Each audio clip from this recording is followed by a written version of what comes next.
Bom dia, bom dia, bom dia, bom dia. A paz do Senhor, um dia maravilhoso, um dia abençoado, dia da graça, do poder, da misericórdia, da bondade e da fidelidade. Porque Deus é bom o tempo todo. Vamos orar e agradecer porque o Senhor nos deu uma noite abençoada de sono. O Senhor preparou um dia maravilhoso, um dia cheio da presença, cheio da graça, da bondade, da fidelidade do nosso Pai de amor, onde sentiremos nos mínimos detalhes o seu cuidado, onde o Senhor já preparou tudo que nós necessitamos para viver o melhor dia das nossas dias. Esse dia que, como eu sempre falo, já é um dia maravilhoso, abençoado. Vamos agradecer porque o Senhor é bom e a sua bondade dura para sempre. Senhor, nos colocamos na tua presença, ó Jesus, para te louvar, para te exaltar, para agradecer e agradecer o teu precioso nome, Jesus. Obrigada, Senhor, porque até aqui a tua forte mão tem nos sustentado, tem nos ajudado, tem nos direcionado, tem nos capacitado. Ó Espírito Santo de Deus, o que nós vamos fazer juntos hoje? Nos dá clareza, nos dá entendimento, nos traz revelação, discernimento, sabedoria e entendimento da tua palavra, Pai. Nesta manhã, Jesus, nós pedimos, fala conosco, Jesus. Fala conosco no mais íntimo, no profundo, ali no oculto e no secreto, Pai. Onde só o Senhor sabe que nós precisamos de ouvir a tua voz, do teu toque especial, Senhor.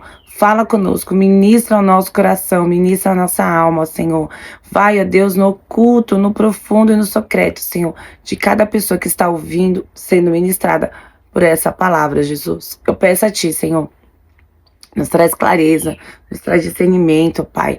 Leva cativa a nossa mente, cada pensamento, sentimentos, emoções, lembranças que não glorificam o Teu nome, Jesus. Tira da nossa mente. Eu peço a Ti, Senhor, que toda e qualquer lembrança, recordação, Senhor, que venha para perturbar, Senhor, o nosso coração, nós repreendemos no nome de Jesus. Ó Pai, mais uma vez, Jesus, eu peço, fala conosco. Ministra, Senhor, aquilo que nós precisamos ouvir. Usa-me, ó Deus, como canal de bênção, como ferramenta útil para a Tua obra.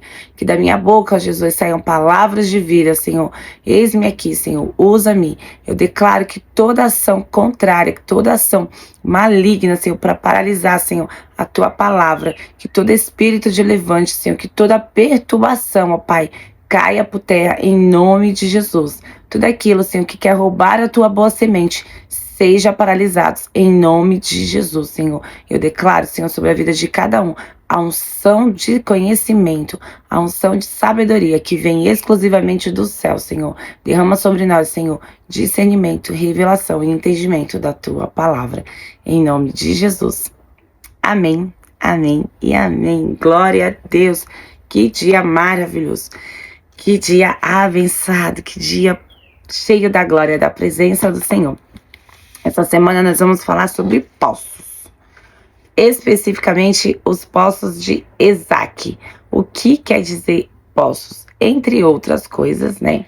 Na Bíblia se refere a um momento de contenda, de tribulação, de confusão, mas também de resiliência, de resistência, de prosperidade, Nós já conversamos bastante sobre essa questão aqui de prosperidade.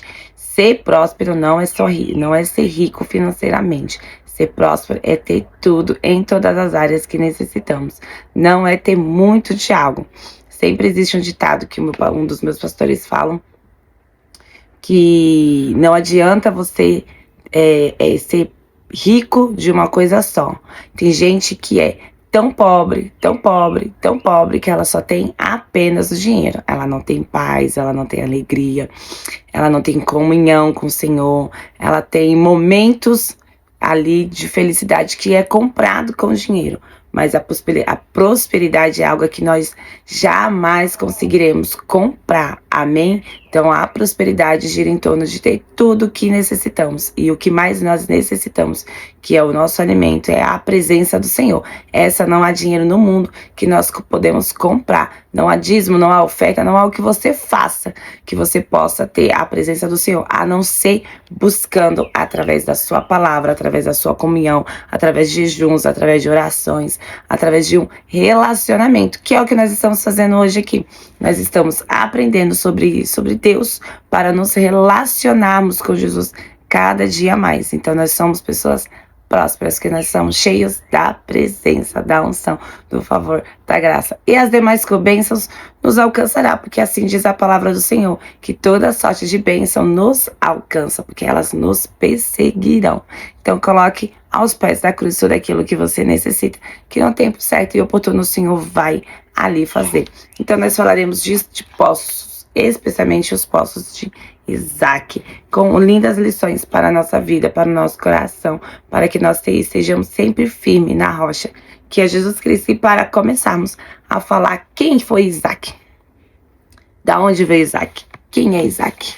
Isaac é o filho da promessa. Filho da promessa para Abraão e Sara. Deus prometeu Isaac para eles já na sua velhice, já quando não existiam, ó, para você ver como que é a história, já começa com muita esperança, já começa com muito crer, com muita fé na provisão daquilo que o Senhor já te prometeu. Isaac é filho da promessa, no seu nome significa aquele que ri, ou filho da alegria. Ele ri, ou sorriso. Olha que coisa mais linda esse significado.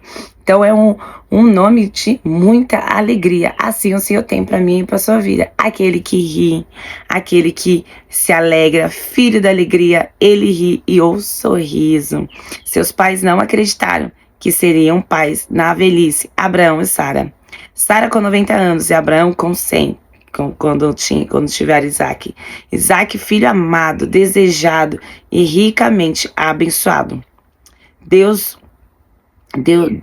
teve muitos desafios também na sua vida. Um deles foi no período de seca no deserto e os seus poços foram fechados.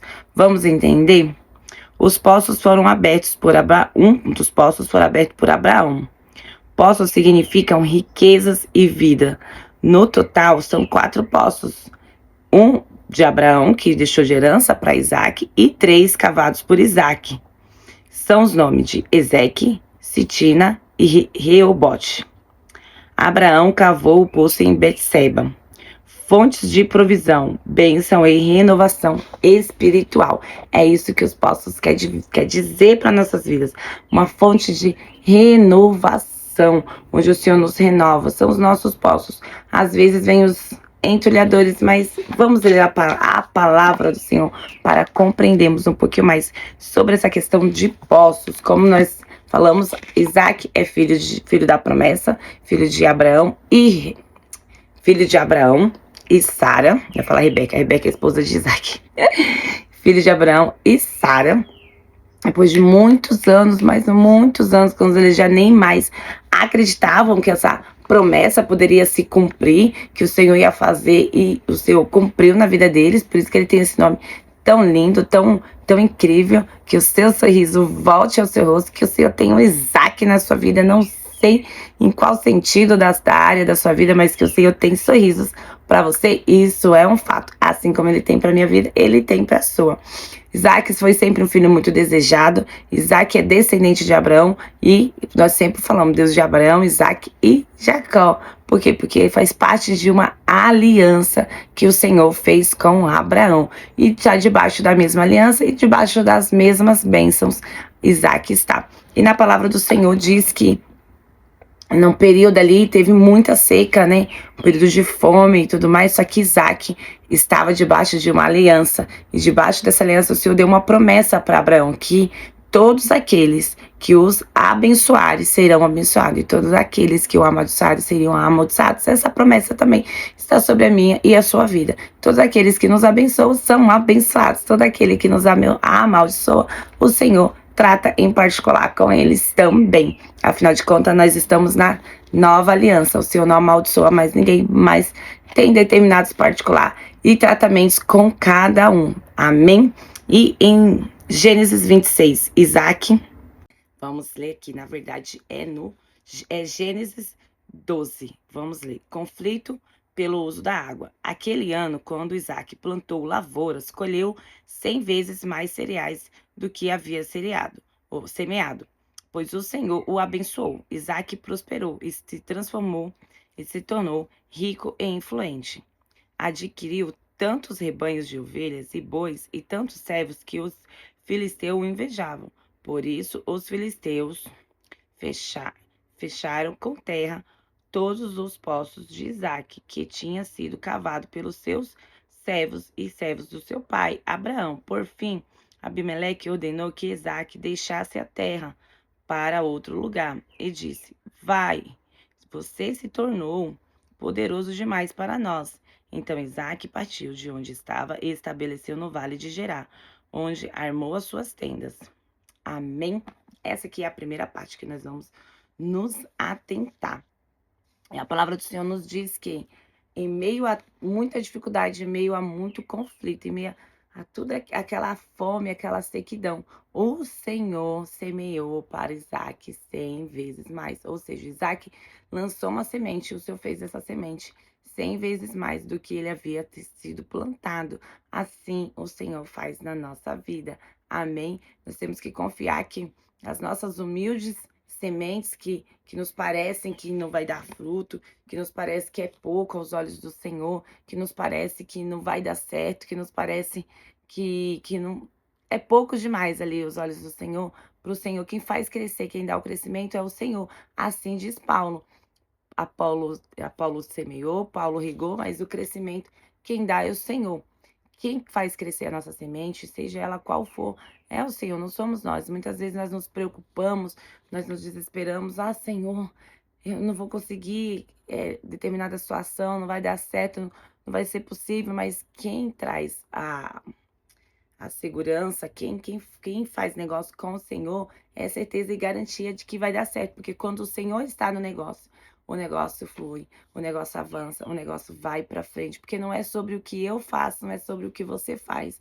E aqui nós estamos falando até mesmo em questões comerciais, questões familiares. Parece que às vezes você fala, você semeia na vida de alguém, você, sabe, leva a palavra do Senhor, você leva aquilo que o Senhor te projetou para fazer e parece que o solo é rochoso, parece que o solo não vai ter proveito, mas, como nós já falamos, é o Senhor que dá o crescimento. Nós lançamos uma semente, assim como Isaac. Isaac lançou uma semente, e de uma semente foi 100 vezes mais. Então, foi muito próspero. Então, confia no Senhor, que o Senhor tem essa prosperidade para sua vida em qualquer área. Nós não estamos falando de dinheiro exclusivamente, nós estamos falando de todas as áreas, seja no seu relacionamento, no seu casamento, com filhos, na sua empresa, nos seus negócios, seja onde quer que o Senhor te plantar, Ele vai enviar os recursos. É o Senhor que dá o recurso, é o Senhor que dá condições. Às vezes, o recurso para aquilo que o Senhor te plantou está bem assim, bem ajustadinho, tá pouquinho. Às vezes tá daquele jeito ali, tá assim, oh meu Deus. Até porque quando nós lembramos da história do povo no deserto, nós sabemos que o maná caía o suficiente para aquele dia. As pessoas não podiam guardar o maná para o dia seguinte. Então, às vezes, o recurso que o Senhor está te enviando, às vezes ele está vindo em formato de maná. Ele ainda não está vindo em formato de leite e mel, que é com abundância, assim como foi aqui para Isaac. Ainda não, porque às vezes nós não temos maturidade de administrar essa abundância. Se o Senhor coloca abundância nas mãos daquele que não sabe como cuidar, provavelmente vai ser perdido, provavelmente não vai ser semeado da forma correta. Sementes vão se perder, vão ser deixadas para trás, entende? Pode cair em lugares que o passarinho que vai comer. Então, às vezes, o Senhor está te dando uma semente, mas confia que essa única uma semente é o suficiente. Até porque nós temos também na Bíblia a passagem dos talentos. O Senhor deu 5 talentos, deu 2 talentos e 1 talento. Aquele servo imprudente ganhou 1 talento e ele não semeou. Então, que se você tem um único talento, uma única semente, plante. Plante, porque o crescimento é do Senhor. Desenvolva, aprimore esse talento, aprimore essas condições. Confia na palavra do Senhor. Você está debaixo de uma palavra. Se eu tenho uma palavra, eu tenho tudo. Eu não preciso de mais nada. Assim como diz esse louvor. Se eu tenho uma palavra, eu tenho tudo. Entre na arca. Entre na arca que o Senhor vai mandar chuva. Passe o deserto, que eu te mostrarei a terra. É assim que o Senhor faz. Deixe a sua casa, sua parentela, confie no Senhor, que o Senhor vai te dar a direção, Ele vai te dar o caminho. É dessa forma. Se você tem apenas uma semente na sua mão, segura essa semente, faça o que o Senhor está fazendo. Lance ao solo, porque ela precisa morrer, porque só existe vida na morte. Quando nós morremos, nós ressuscitamos em Cristo. Quando nós matamos o nosso eu, nós vivemos. Quando o Senhor morreu naquela cruz, foi que nós passamos a viver. Lança essa semente em solo, desde que ela morra, e assim ela se transforme naquilo que o Senhor já desenhou para ela ser. Desde que ela se transforme naquilo que ela já foi desenhada para se tornar, assim como eu e você. Fomos projetadas para ser algo em Cristo. Então, essa semana nós vamos falar sobre poços. E para plantarmos semente, nós precisamos de água. E naquele lugar, a água vinha através de poços. Então, o Senhor semeia na nossa vida e uma coisa puxa a outra, porque o Senhor coloca também pessoas na nossa vida, estratégias, situações. Ninguém avança sem pessoas. O Senhor vai levantar pessoas, homens e mulheres de Deus, usados por Deus, para nos direcionar naquele caminho que só Ele tem para nós. Vai ser pessoas que vai ser instrumento e ferramenta, mas antes de qualquer coisa, sempre ore para essa clareza e entendimento ao Senhor. Se esse caminho que você está seguindo, se essa direção realmente vem do Senhor.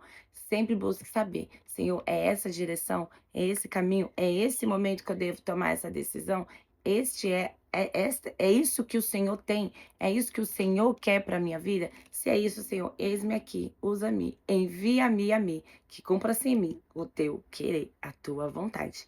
Sempre com os olhos em Cristo, sempre olhando com olhar para Cristo. Peça ao Senhor, Senhor, me dá a mente de Cristo, Senhor, me dá sabedoria, entendimento, discernimento. O discernimento é importantíssimo nas nossas vidas, amados, que nós possamos pedir todos os dias, todo instante, Senhor, me dá discernimento, Pai, me dá clareza, porque sem a tua ajuda eu não sou capaz, eu não vou conseguir. Eu preciso do teu discernimento, Senhor, porque eu não sou capaz de enxergar o coração do outro. Eu não sou capaz de discernir os pensamentos verdadeiros daquela pessoa. Somente através do Espírito Santo que ele pode nos dar impressões de que aquilo é bom ou ruim para a nossa vida. Elas costumam ser sensíveis.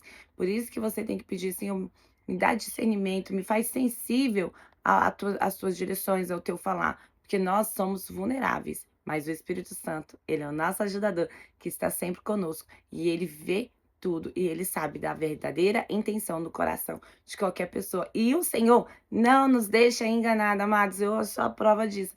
Viva disso. O Senhor não nos deixa enganado. Fique tranquilo. Faça orações audaciosas, que eu já fiz muitas vezes. Senhor, me mostra o que está no oculto, me mostra o que está escondido. Eu não sei o que é. Naqueles momentos, eu não fazia ideia do que era, não imaginava o que era. Mas era questão de dias, questão de tempo, muito rápido. O Senhor me trazia assim, ó, na mão, com clareza. E tudo que parecia ser uma situação, o Senhor me revelava, o Senhor me mostrava, me entregava com provas de que era outra totalmente diferente. Um servo do Senhor. Lembre-se que a palavra servo sempre vai significar escravo. Um escravo não tem direito a nada, ele simplesmente depende do seu Senhor. Aquele que se diz servo e depende de si mesmo, e se acha altivo, e se acha todo poderoso, toda poderosa, não é servo. O servo, a palavra servo significa escravo, sem vontade, sem direito. Quando nós somos escravos do Senhor, é a vontade do Senhor que é feita. E quando nós pedimos ao nosso Pai, Senhor, nos mostra com clareza o que eu não estou entendendo, o Senhor vai te mostrar. Confia, você jamais vai ficar enganado. A palavra não era essa, mas o Senhor direcionou para isso. Receba no seu coração. Confia no Senhor. Tem algo que está te incomodando. Tem algo que você não consegue nem imaginar o que seja, mas o Espírito Santo está te trazendo ali um desconforto, alguma coisa. Ore, Senhor, me mostra o que está em oculto. Senhor, me mostra que está debaixo do tapete. Me mostra aquilo que eu não sou capaz de enxergar com meus olhos. E seja sensível, peça sensibilidade e discernimento, que o Espírito Santo vai entregar nas suas mãos, como ele já me entregou muitas vezes. E todas as vezes era tudo verdade. Era tudo verdade. E as verdades vêm à tona, amados. Peça direção e sabedoria ao Espírito Santo, que ele vai te dar. E você jamais ficará enganada ou enganado, porque Deus é bom o tempo todo. O tempo todo, Deus é bom. Amém? Fica com Jesus um dia maravilhoso, um dia abençoado, cheio da glória, da graça, da bondade e da fidelidade do nosso Pai de amor.